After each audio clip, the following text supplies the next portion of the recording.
Welcome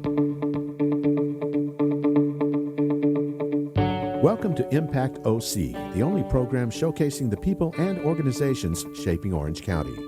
With your host, Don Camber. Hello, live from the OC Talk Radio studios at UCI's Beal Applied Innovation Center. I'm OC Talk Radio Public Affairs Director Don Camber with another great guest impacting our community in a positive way. Today, I welcome Covenant House, California Director of OC Programming, Polly Williams. Thank you, Polly, for being on Impact OC. Thank you. I appreciate it. I'm happy to be here. Polly, I understand Covenant House, California believes no young person deserves to be homeless, that every young person in California deserves shelter, food, clothing, education, and most importantly, to be loved. How are you helping young people at risk for being homeless? Yeah, sure. So Covenant House, California really lives its mission. So we really believe that no young person should be on the streets without proper care and support. And so in January of this year, we opened a 25-bed emergency shelter in Anaheim for youth experiencing homelessness aged 18 to 24. So youth can come in off the streets, receive meals, hot foods, bed, support, and just really kind of find their way after very traumatic experiences, often on the streets. Explain the demographics of the youth. So we have both male and female. We also have youth with backgrounds in terms of like our trans youth, LGBTQ youth. We actually have a higher majority of males experiencing homelessness than females at the moment. What are the ages? Ages are 18 to 24. Majority of our youth are towards the younger, so around 18 to 22. And what have they experienced that caused them to be homeless? It's really different for each youth. Some youth, they turn 18 and they're kicked out of home. Other youth, they've got histories of trauma in and out of juvenile hall, juvenile justice, foster care. Other youth have been survivors of sex trafficking. Other youth have lost jobs and in COVID lost their apartments and ended up on the streets as well. So how do you connect with them? So we actually get a lot of referrals from other organisations in Orange County. They refer the youth to us, and a lot of youth also through 211 or through word of mouth from other youth. So are they on the streets, and then you connect with them and try to help them? Yeah, so we engage them over a conversation over the phone. We actually, unfortunately, have a waiting list of 82 youth, which is heartbreaking and really quite shocking. And with only 25 beds, there's so many youth who we can't get in. So we connect with the youth who are on our wait list, and we offer them to come to the shelter and get a meal and have a shower and get some hygiene and just stay connected with us. So they still know there's a support network there, even though they're not in our shelter right now. But when they come in, we already know the youth and they're connected and they're supported. And then they go back on the street to live?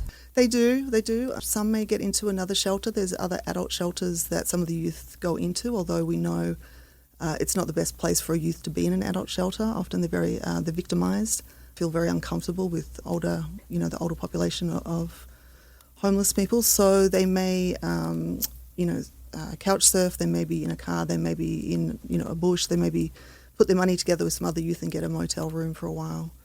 So explain the Anaheim facility. Yeah, so the Anaheim facility, it's really a beautiful facility. It's an old farmhouse. It was one of the oldest farms in Anaheim. And so we've really had intentional design to keep it homely. So doesn't look institutionalized. It doesn't look like juvenile hall or anything like that. It looks and feels like a home. We have 25 beds on site there. We have case managers there. We have 3 meals a day. We have this fantastic chef, Diane, who cooks awesome meals that the youth really love. We do lots of different kind of programming, from recreational programming, going hiking, to on-site creative arts, expression. We do like video game tournaments and just, different activities that will connect the youth and help them kind of connect and with the staff and engage and start building those relationships, because youth come in and they're scared. They've been victimized by adults. They're not trusting of adults, which is understandable. So over time we start to build rapport and engage, and we really know that the better our relationship is with the youth, the better we are able to support them. So how long can they stay there? So we actually don't have a time limit on the length of stay right now. Some youth come in for a couple of days and then leave, and then other youth have been with us a few months. And you have a value communication, structure, choice, supportive services. Why don't you kind of go through some of those? Yeah, sure. So especially with our supportive services, so when a youth comes in, we really try and give them some space to just kind of decompress. There's been a lot of trauma. They've come in. So we give them some time just to work out kind of what it is they need to do. Do they need to sleep for a few days? Do they need medical care, mental health care? And then we work with the youth around what they want to do for a little bit more long term. Are they looking to maybe go back to school? Are they looking to get a job? And so we work with them for the youth to come up with their own goals. And then we really walk alongside the youth to help them meet the goals that they want to do, for them to, take the next step in their life in order to get off the streets. So when you connect with them, do they have any clothes with them, or are they just living on the street with the clothes on their back? A bit of both. Some youth have quite a lot of things. That some youth have come from living in their cars, so they've got things in their car. Other youth turn up with the clothes on their back, and that's okay too. We have clothing there for the youth. We have hygiene products. So whatever really the youth needs, we meet their immediate needs straight away. Hot meal, showers. And then from there we can figure it out. We just help the youth to feel safe for a while, and then we go from there in terms of what the youth wants to do in their next steps. And I have to believe there's a difference between a homeless youth and a homeless, more older adult. Yeah, sure. Our homeless youth are often victimised. Being on the street, they're very at risk for, human trafficking, sex trafficking in particular, and also in ways to, raise money to buy food, having to, beg, borrow, steal, survival sex to get money to, to buy food. So they're really at risk of not just, others, but also the risks of some of the activities or things they have to do to raise some money. Yeah. Do you try to connect them with their families? Yeah, we do. One of our questions with the youth is around any supportive family members, because often there is a supportive family members. So we try and work to reunify that youth back with that family member. Sometimes it takes time. Other times there's some counselling and there's some mediation between the parties to come to terms. Sometimes it's a lost aunt or a grandparent that will say, yeah, I'll have this youth come and live with us, and so we'll support that youth for a while they integrate back into the family business. So yeah, as much as we can to provide the youth with the support to go back to family, if it's safe and if that's what the youth wants. Can you walk us through one experience with at least one youth that you guys found on the street and then got them services, and then whatever happened with that person? Yeah, sure. I'm trying to think of one youth in particular. It was a young trans youth who came in, very scared, really didn't communicate much. She very much kept to herself. Over time, she really came out of her shell. She would start asking questions and asking for support for some services, which was great. We were able to link her to the Orange County LGBT Centre, which was a fantastic resource as well, linked to mental health and some other kind of physical health. And then over the course of a couple of months, actually, she started to re-engage with a family member up north, Northern California. So we helped her get all the things and make that trek up to Northern California, and she's doing well. She's got a job up there, and she's stable. And she keeps connection with Covenant House with her case manager and checks in and says, hi, I'm here, thank you for everything. And it's lovely. It's really great when the youth reach back out and let us know where they're at and what they're doing. So she was found on the street? She was on the street and very at risk as a young trans woman. And so we got her in as soon as possible. Sometimes when we don't have a bed available, we'll have like an emergency overnight. So we may have 2-3 youth sleeping on the couch, sleeping on mats on the floor, just to get them off the streets for that night. And then in the morning, we'll figure it out. And when they live at the facility, do they have duties and chores? Yeah, they do. The youth really should be keeping their bedrooms clean and like the multi-purpose rooms and the areas that they live in and congregate in. And they're actually really good. I think it being a smaller facility of 20, 25 youth, that they actually work with each other to keep things clean, and they help really support each other in a different way that like a bigger 100-bed shelter would do. So they support each other around keeping rooms clean. They help each other out. They remind each other, hey, let's not keep our food there. Let's pick this up. So the youth really kind of like monitor each other. It's quite interesting. So if we have Covenant House California, but there's Covenant Houses all over. Yeah, so Covenant House International has around 33 sites across the US, Canada, and Latin America. And in California, in terms of Covenant House California, we have 6 sites up and down the coast. Can you name some of them? Yeah, so we have a shelter in Oakland. We also have another shelter in Oakland called Dreamcatcher, which is specifically for minors 17 and under who are survivors of sex trafficking. We have a transitional living program in Santa Clara. We have another program that was using old FEMA trailers as a kind of stopgap of their shelter being built right now called Yay. And then we have our big facility in Hollywood. So when they connect with you, are they feeling that there's hope for their lives? Because still, they're young. They don't know what their future holds. Yeah, sure. And, and that's one thing that we really work on. We really work from a strength-based perspective in that, the youth has so many attributes, and even though they're in this terrible situation and they've gone through this horrible trauma, they are strong and they are worthy, and we are going to love and support them no matter what. And we really instill that in the youth when they come in, and all our staff, that's the way we work with our staff. We call it relentless engagement, and we don't stop engaging with that youth. Even when they might be mad at us, they want us to go away, they know that we're still going to be there because we're consistent and we provide that love and support, and we don't judge. What would you say the most kind of trauma that they have? There's a lot of different ones, from being sex trafficked, sexual abuse, physical abuse, a lot of violence, gang violence. It's really individual in terms of each individual youth. Wow. What kind of volunteers do you have? So because we're a small facility and we've only kind of started, our volunteering at the moment has really looked like different groups, some church groups, some mothers groups, like making meals and dropping meals off to the shelter, which is really lovely. At Christmas right now, we have different groups making stuffing stockings for the youth. And we also have some volunteer groups who have really taken on our rapid rehousing program, which we will have 40 youth over the next 2 years moving into their own apartments to help set up those apartments. So these are youth that have absolutely nothing going into their own apartments. So it can be everything from a fridge to the dining table to cutlery to bedding. And so different groups in the community have said that, every time you have a youth go in, we'll get their bedding. And other groups we'll get their cutlery, or we'll do a welcome basket. So we have different groups kind of participating in that way. We are a small facility, so on-site volunteering, usually about maximum of 5 to 7. And that may be coming on and doing like an activity, doing yoga, doing some creative arts, that kind of stuff. It's like our kitchen's kind of small, so we don't have a lot of people that can cook, but come in and help serve a meal. How are you funded? We're funded through the County of Orange, and then we also fundraise a considerable amount as well to match the funding we get. Now, this rapid rehousing, how is that going to work? So rapid rehousing, the young people are on the Orange County TAE CES, Coordinated Entry System.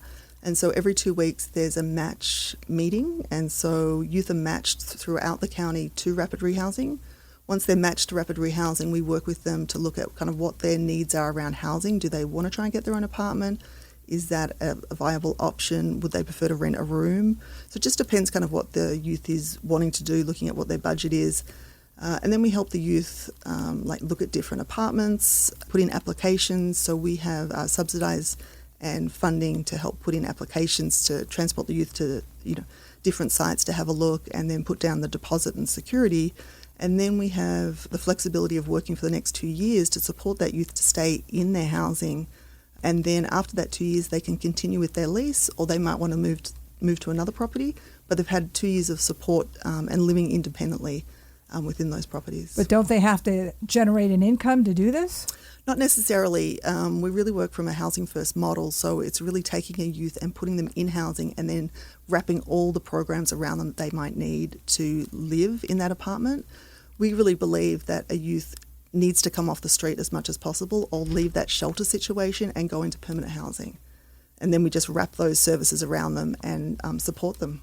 Is it possible there could be homeless youth and we don't know it?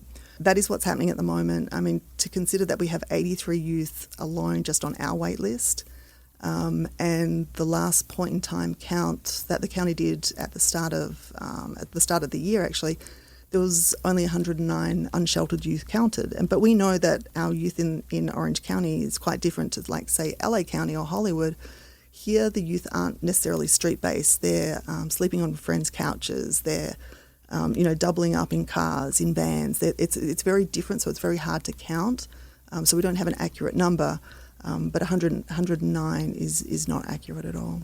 So when we hear of someone who's living unhoused, there's a terminology, unhoused or homeless. Is there a preference for terminology? In the youth field, we talk about an experience, and it's like a person first sentence. So we say a youth experiencing homelessness, because we don't think that homelessness should define that young person. That young person is an individual in a situation. So we say youth experiencing homelessness because in 6 months that's just their experience and they're off hopefully doing something else. So youth experiencing homelessness is what the Covenant House California prefers, and that's the terminology that they use. Yeah. And when you get them off the street, get them into the housing, what kinds of things do you see in their success rates? So we're just starting the program. Up in Hollywood and Northern California, they've been doing rapid rehousing for a while. The model's going to work for some youth. It's not going to work for all youth. Not all youth are quite ready. Like, if you think of yourself at 18, 19, 20, I wasn't ready to settle down in my own apartment. I was, living with friends and, doing all traveling and all this kind of stuff. So it's going to work for some youth who are kind of ready and wanting that to settle down and to learn all the independent living skills. And for other youth, after 2 years or 6 months, they may want to move on. So it's just it's going to be dependent. It's going to be interesting to see how we go in Orange County with rapid rehousing and the outcomes that the youth kind of make for themselves. If people want to help you out, what can they do? Yeah, sure. So we would love volunteers or groups or anyone that wants to help. And so I'll give our main line number, which is 562-379-4110. So that's our main line to Covenant House, California, Orange County in Anaheim. So you can always call and ask to speak to our community involvement coordinator, and then she can talk you through different volunteer activities or how to get involved. Give us that number again. Sure, it's 562-379-4110. That's also the same main line that if a youth who is experiencing homelessness or is in trouble can call. And we have staff 24/7 that will answer the phone. What about a website? Sure, yeah, covenanthousecalifornia.org. Go there. They've got all their different locations there as well, so you can click on Anaheim and then get connected that way too, yeah.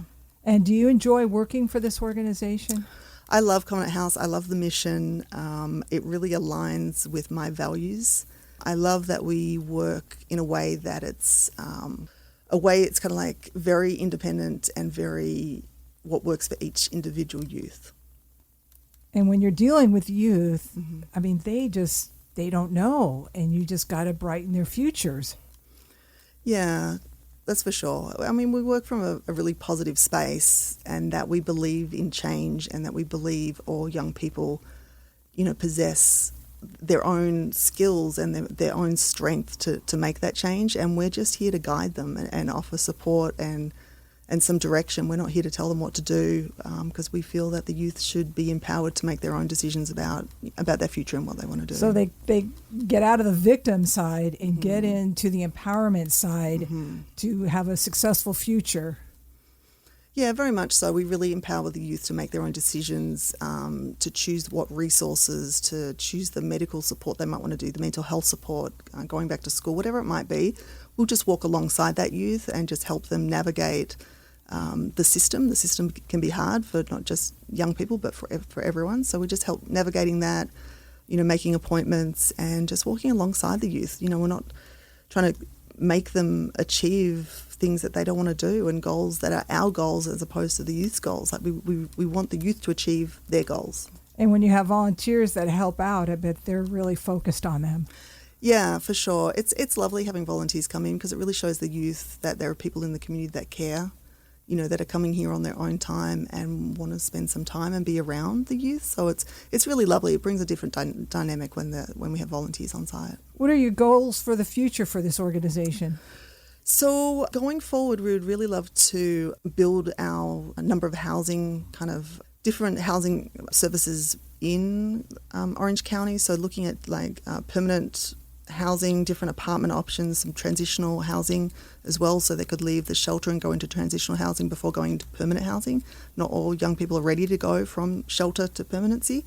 So a little bit in between where they can really learn some individual life skills. So really looking at trying to build a continuum of support and continuum of housing services from shelter all the way to permanent supportive housing. And could permanent supportive housing be anywhere in Orange County? Yeah, absolutely anywhere. We work with all the youth countywide. We're not restricted in terms of spas or different areas or by cities. And are you working with the cities to try to create this permanent housing? Yeah, we're working with, the County of Orange is fantastic, and also the City of Anaheim has just been fantastic with us and really supported us to get the shelter there. And so we work with everyone, and everyone has been really supportive of us so far. So hopefully we can get some more shelter beds, because we've got 82 other youth on the streets right now. But, it takes time. Things take time. Thank you, Covenant House California Director of OC Programming, Polly Williams, for being on Impact OC. And I thank everyone for tuning in. I'm OC Talk Radio Public Affairs Director Dawn Camber. Have an impactful day. You've been listening to Impact OC, the only program showcasing the people and organizations shaping our community. Right here on Orange County's only community radio station, OC Talk Radio.